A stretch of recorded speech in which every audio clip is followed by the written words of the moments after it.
Assalamualaikum and greetings everyone. Welcome to our presentation on decision science. Today we are going to explore two key tools used in business strategy, which is project scheduling and linear programming. This video is presented by Group Hafsa and our team consists of 5 members: Noor Samira, Noor Inshira, Noor Patricia, Noor Afika, and Aina Natasha. We will walk you through the basic concepts, show you real-life examples, and discuss how these methods align with ethical value. Let's get started by looking at our first topic, project scheduling. For the project scheduling, the chosen Quranic verse is the Surah Al-An'am, Ayah 59. The verse is translated to, "And with him are the keys of the ghaib, all that is hidden, none knows them but he, and he knows whatever there is in the land and in the sea, not a leaf falls, but he knows it. There is not a grain in the darkness of the earth, nor anything fresh or dry, but is written in a clear record." Next, moving on to the verse explanation. For the core meaning of the verse, Allah alone knows the unseen, ghaib, such as the future events, exact timings, and hidden details. Humans cannot predict with certainty. For the tafsir insight, from Ibn Kathir notes this emphasizes Allah's perfect knowledge, urging humility in planning and reliance on Him over overconfidence. And for the practical lessons, this encourages tawakal alongside effort so that we can estimate realistically while trusting Allah's full wisdom. There are two technical concepts under the project scheduling. The first one is PERT. PERT is the Program Evaluation and Review Technique. It's a project scheduling tool used when activity times are uncertain. Instead of one fixed duration, it uses 3 estimates: optimistic time, most likely time, and pessimistic time, then combines them to get an expected time. There are 3 underlying principles under this technique. The first one is acknowledging uncertainty in project durations. The second one is planning with probabilities, not absolute certainty. And the last one is identifying the activities that most affect project completion, which is the critical path, so that managers can focus effort and manage risk. The next technique in project scheduling is CPM. Critical Path Method, or CPM, is a project scheduling technique used to plan and control project time. In CPM, a project is broken down into interdependent activities that must be completed in a logical sequence. Among these activities, there is a longer sequence known as the critical path. This critical path determines the minimum time required to complete the entire project. Activities on the critical path have zero slack, which means any delay in these activities will directly delay the whole project. Therefore, CPM helps managers focus on the most important tasks, monitor progress effectively, and ensure the project is completed on time. Next, moving on to the connection and analysis. This Quranic verse highlights an important reality. Allah has complete knowledge of all things, while human beings operate with limited certainty. This concept is clearly reflected in the PERT technique. PERT accepts that activity durations are uncertain and cannot be known with certainty. Therefore, it estimates time using multiple possibilities, allowing planners to manage uncertainty in a systematic way. The CPM reflects this principle differently. CPM focuses on recording every activity clearly and identifying the critical tasks that determine the overall project completion time. These critical tasks require close monitoring and accountability. Together, CPM and PERT align with key Quranic principles. They promote order through structured planning, accountability through clear documentation and control, and systematic planning despite uncertainty.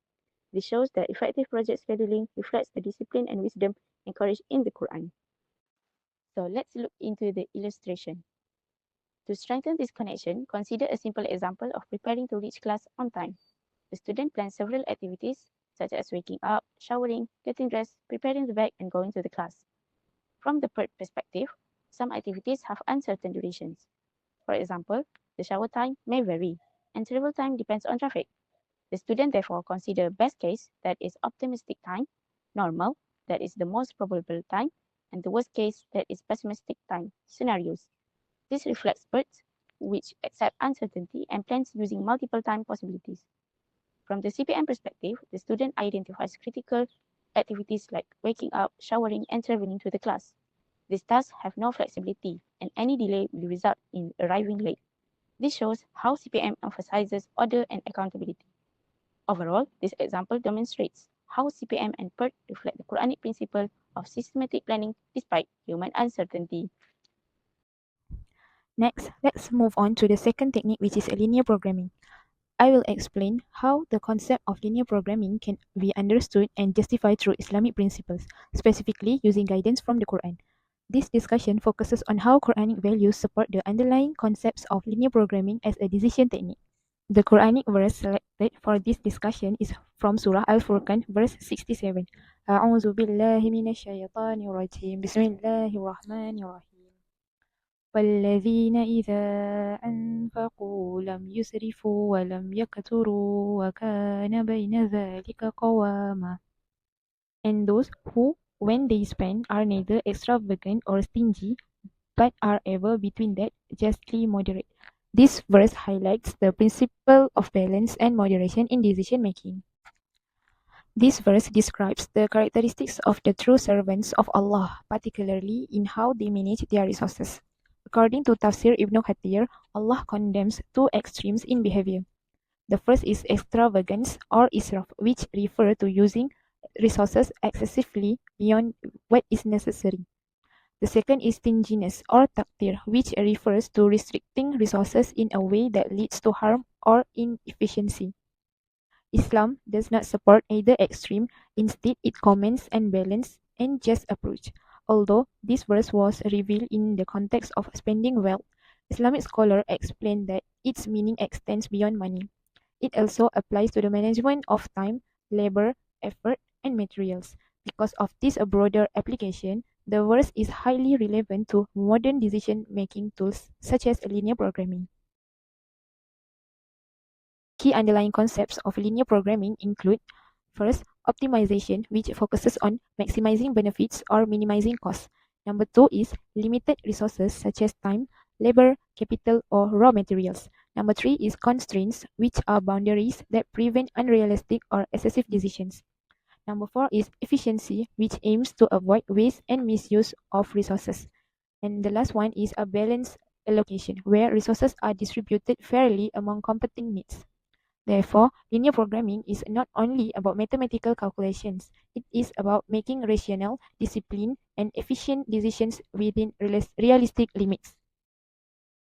Next, connection and analysis. The Quranic guidance in Surah Al-Furqan verse 67 provides a clear ethical framework that directly supports the underlying philosophy of linear programming. The verse instructs believers to avoid two extremes, extravagance and stinginess, and instead adopt a moderate and just approach.